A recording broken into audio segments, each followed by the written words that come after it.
So it's important to get out there and vote. But who's watching the polls? We are. Let's talk about it on Azimuth Podcast. I'm Kimberly McNabb, and with me is Barrett McNabb. Thanks, Kimberly. Yeah, so we decided we wanted to be politically active this season. We started our podcast, Azimuth Podcast. And if you like this content, make sure you're hitting that like and subscribe button and sending this and sharing it with other people. Don't let the Democrats win. We seem to get a lot of negative down thumbs and negative comments from liberals. So let's get those conservative comments in there and get this word out for this project that we're doing. But we wanted to be even more politically active. And so as we looked at the election, what all the things that we could do, so we decided to become poll watchers. Now, it's a little more complicated than you would think. Hey, we're just going to walk up and we're just going to go to a polling station and just walk around and start looking at stuff. No, you actually have a lot of steps that you have to go through. Now, one of the things that we did is we watched a YouTube video that was from the Republican Party in Texas, and it talked about some of the segments and things that we needed to do. And would you say it was about an hour long? Hour and a half. Yeah. Hour and a half? Yeah, something like that. So we went ahead and went through the steps, which you have to get training from the Texas Secretary of State. You have to be nominated. You just can't say, I want to be a poll watcher. You actually have to be nominated by either one of the Republican political candidates that is in your district, or I think the state GOP party. Yes, and that's how we got nominated. Exactly. So you have to go through, about an hour, 2 hours of training that's online, and we're going to go ahead and scroll through some of the course material. You'll start to see it on, and I'm recording this as we're scrolling through. But this is going to the pollworkertraining.sos.texas.gov, and this is an official texas.gov website. And so when you go to the Texas Election Training Portal, you'll see that there is a Texas Poll Watcher online training. Now, there's a couple of different jobs you can have. I'd say the easiest one to dip your toe into is to be that poll watcher, but they also have ones that require more training to be an election clerk. And even those are a the judge. ones checking your IDs. Yeah, the ones checking your IDs, and also to be an election judge or a precinct judge, and that required even more training. So both of us, are small business owners, and we have small children, so we weren't able to get all the way into doing that, but we decided to do the poll watching.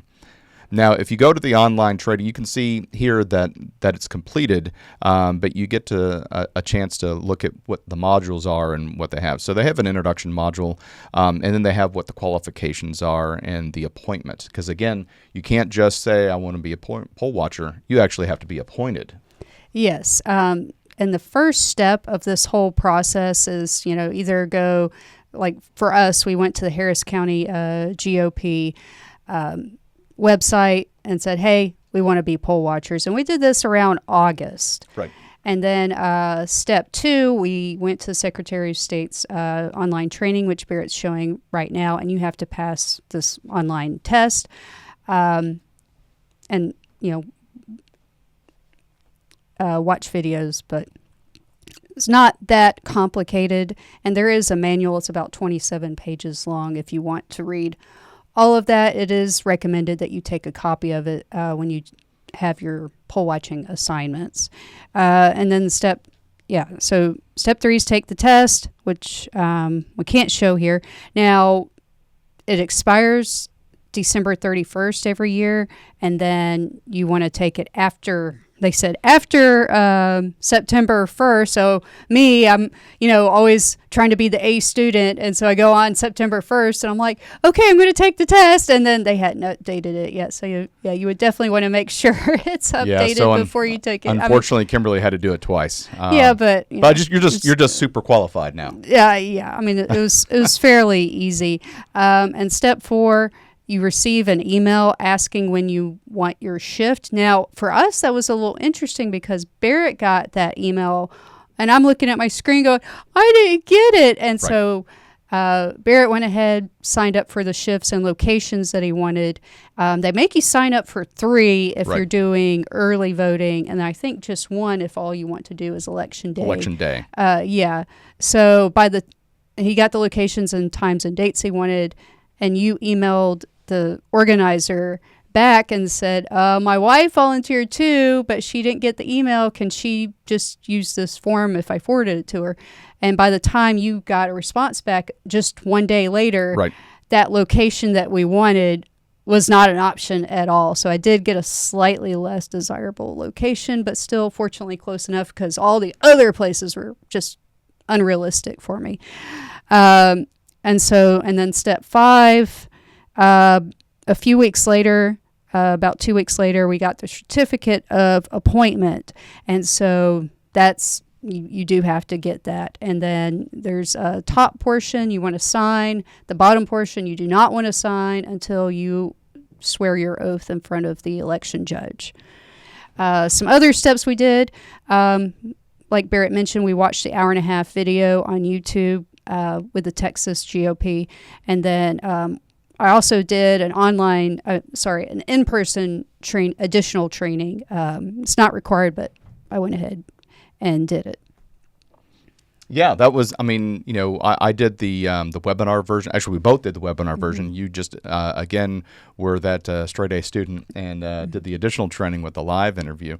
But, I tell you, this was an important step. I mean, as we look to make sure that we're protecting the vote and people say stop the steal and things like that, we both have seen some interesting things. I mean, in your training, it talked about something that I guess got passed this year from the Secretary of State office, and it centers around identification that non-citizens are getting. Yes, they're called limited term driver's licenses. And so by itself, it's not supposed to be accepted as a form of ID to vote. Right. If you have that, you're supposed to have additional documentation such as naturalization or citizen, some proof of citizenship to go with that in order to vote. If you do just show up with the limited term driver's license, you can still vote, but provisionally, and that everybody in the room's face just fell when they said that. The Secretary of State in Texas just passed that. And, even if you contact your governor, you contact the Secretary of State, the state legislature, which was all recommended, well, guess what? The state legislature is not meeting until next year and after the election. And so it's just so many things that come after what should be prevented to begin with. Right. They should not be allowed to vote, period. It's relying on these extra steps in the background to happen. And I'm like, because... Well, one of the things that I want to make a point is it's incumbent upon, they get the provisional ballot, and then it's incumbent upon them. They have 6 days to go to a court and provide all the documents. But what happens to those provisional... It's relying too much on the back end. Exactly. So, they have 6 days. That ballot is traveling all over the place, and who knows what's happening. Does it actually get counted? Does it get thrown away? What are all the checks and balances? Anyway, I thought that was a poor decision for the Secretary of State to make for this year. That's why everybody's face just fell, because they're like, oh, another backroom way for stuff to happen. What are some things that we need to look for? Yeah, so when we went through the training, again, and I'll go ahead and switch this over and start showing the poll watcher's guide, and you can see I'm scrolling through, just the table of contents. I'm not going to go through this whole thing, but it talks about the appointments and how many watchers can be there. But one of the things that we're looking for is for people that are in the wrong district. That's if they're trying to vote in not the correct district. whether there is an incorrect address that is on their identification. And there'll be extra forms for them to fill out. Exactly. Only if they have that supplemental ID. If it's a non-citizen, they need to be informed that they're not going to be allowed to vote. One of the things showing up in the morning, need to make sure that all of those tapes for the machines have all zeros, and that there are no ballots that the day is starting off with. And the interesting thing is the afternoon poll watcher is authorized to follow the judge to the ballot drop-off point where they're actually counted and tabulated. Mm-hmm. And now, in all of the training, it says, look, you're not supposed to treat this like a high-speed car chase. Well, yeah, you're supposed to let the judge know, like, hey, I'm going to be following you. If they do, go way past the speed limit and try to lose you, you're supposed to call this hotline. Or if they stop at a McDonald's to get dinner, you're supposed to call a hotline. Any stops, you're supposed to call the hotline. Yeah, absolutely. And that's something that's super important is, as a poll watcher, we are not allowed to interact with the voters in any way, shape, or form. If we see an anomaly, we need to go to an election clerk or to the judge and point out the anomaly that, hey, this is... And write it all down. And give the judge an opportunity to correct it on the spot, because they will actually go and talk to the voter, and if there's an issue, they'll do something about it. If the judge can't solve it, then we have to depart the voting area and go with outside 100 feet, and then we can pull out our cell phone, and we do have a hotline that we can call and it's a bank full of attorneys, and we can explain what the situation is, and then those attorneys will contact the Department Secretary of State's office, and the message will travel back down of what they need to do. But the biggest thing is we can't interact with the voters. We can't help or assist the voters in anything. Yep. So if you're a chatty Cathy, this might not be the best job for you. It might not be for you. You can't do any video or audio recording within 100 feet of, or use your cell phone within 100 feet of the ballot area and the polling station. And so you have to go back and forth. And the interesting thing they kept saying is your note-taking material, you have to leave it in the precinct and depart and make your phone call and then come back. So I thought that was pretty interesting. Now, here's an interesting. So we did it was the first day of early voting today, and it's October 21st here in Texas. And Kimberly and I both went to our normal polling station and did the voting. Now, and mine was flawless. I had the ballot. It's a blank piece of paper. It goes in. You have a computer, and you're doing touch screen and who you're voting for, and then it prints out your ballot, and then you take it and it gets inserted into another machine and gets locked in there. I assume whenever there's X amount, you have to take the cartridge out and replace it, and those are the things that were taken to the ballot box. But I was in and out pretty quickly. Now, Kimberly, your machine had a couple of problems. Yeah, me and printers. So I lightly put it in, do all my voting, and by the way, if you don't like it, the options for a candidate, there is the option to skip. So don't hit a name, just hit skip if you don't like what's listed. Just a piece of advice. But anyway, finished all, I think it was 69 things, and then hit print record, and the paper started to go in and, kind of curve up the middle. I was like, uh-oh. And I had to go get an election worker, and then he kind of pulled it out, put it back in, and then it printed, and then he had gone by the time it finished printing. And so I pull it out. I'm like, all right, says Trump, Cruz. Like the first 5 rows were okay, but some towards the middle were all kind of, a human could read it, but they were kind of curved. I'm like, this is going to be a problem for a computer. And so I went to go scan it, and the election worker that was standing by the scanner I said, some of these lines kind of got curved, and I think it's going to be a hard time. He's like, oh, just scan it. And so, of course, I put it in, can't read. And he's like, well, try it again. Can't read. And so then we had to go get a different election worker, and they asked me which machine. Someone behind me had gotten that machine. I was like, oh, I hope it doesn't give them a hard time. Right. But anyway, there's a lady trying to check in and have her ID scanned, and she was like, 45 minutes. I'm like, we waited like an hour and 20. Yeah, so exactly. Are you serious? And I was like, she's really not going to be happy seeing them look at me before she gets to go.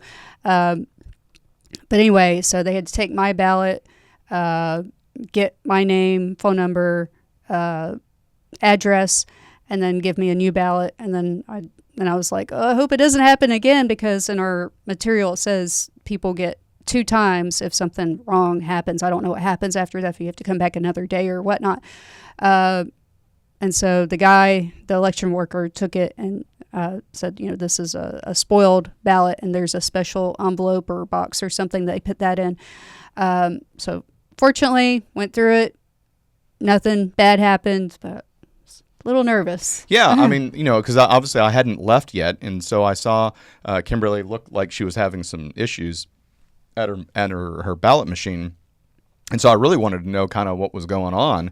And I'm hoping that ballot machine isn't doing incorrect ballots for people that are coming on that particular machine. Mm-hmm. But it was interesting to see, just from the fact that we know that in 2 days we're going to be doing poll watching, and we both had to sign up for 3 shifts. Yep. And separate shifts, and we had to coordinate because again, we have small children, so we have to pick them up from school. So we balanced our morning shifts and afternoon shifts so that we both weren't gone at the same time. Yep. For any particular shift. But so and they did say if we wanted to serve together, we would have to sign up for 6 shifts, which would have been a lot. I'm sorry, we just can't do. Yeah, so that would have been a lot. So we were in separate polling areas, but still, it was interesting to know that in 2 days you're going to be a poll watcher and you're going to look at the how things are being run, and we got to see an anomaly, and so that kind of made it interesting. Yeah, and we voted at the location that we both wanted to serve at, but by the time I got to sign up, that location was not offered as a choice. Right. But we didn't see any poll watchers there.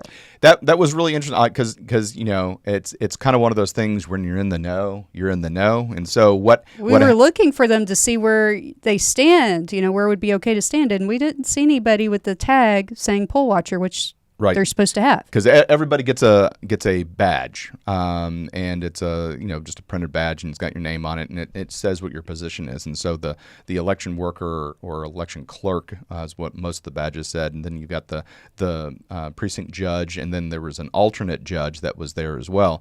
But I looked at everybody's badge, even those that were among the wall, and I didn't see a single poll watcher. No, I didn't either. So hopefully, we don't have any issues. Again, we're putting our certificate up and our appointment because it's kind of fun to be able to talk to the Republican Party and get an appointment to do this. It's kind of just a little foray into politics, and hopefully nothing bad happens, because we want to make sure that we have free and fair elections, and so hopefully we have absolutely boring. Boring time. Oh, and by the way, I want to point out one thing. Our stickers say Harris votes. That's because Houston is in Harris County. It's not because we voted for Kamala Harris. Yes. Don't think that. No, we voted straight Republican down the ticket. So anyway, we thought this was really cool. We'll make sure that we do a follow-up after we've done our shifts and tell you what we saw. I'm going to do a couple of live streams during my shift, or actually right before my shift, prior to going to pass the 100 feet blocked, but just to kind of give you an update as I'm walking into my shift, which I think will be during pretty your cool. shift, all hands on deck. Yeah, during the shift, all hands on deck. You can't have your phone out, and so and again, just going to make sure that I have my my book that's printed out, and I'm super excited, and I'm glad. Actually, I just want to make sure Kimberly, this was her idea. This was her idea to do this, and I think it's awesome. Obviously, we wish we would have been able to serve together, but getting our second choices was good as well. But make sure you go out and vote. We need to save this country. We need you to hit the like button and the subscribe button.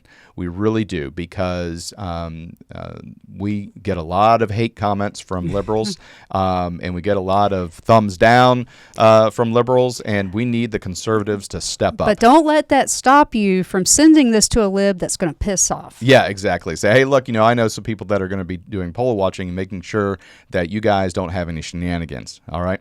So anyway, we wanted to bring this to you, and we're super proud. And like I said, we'll do follow-ups.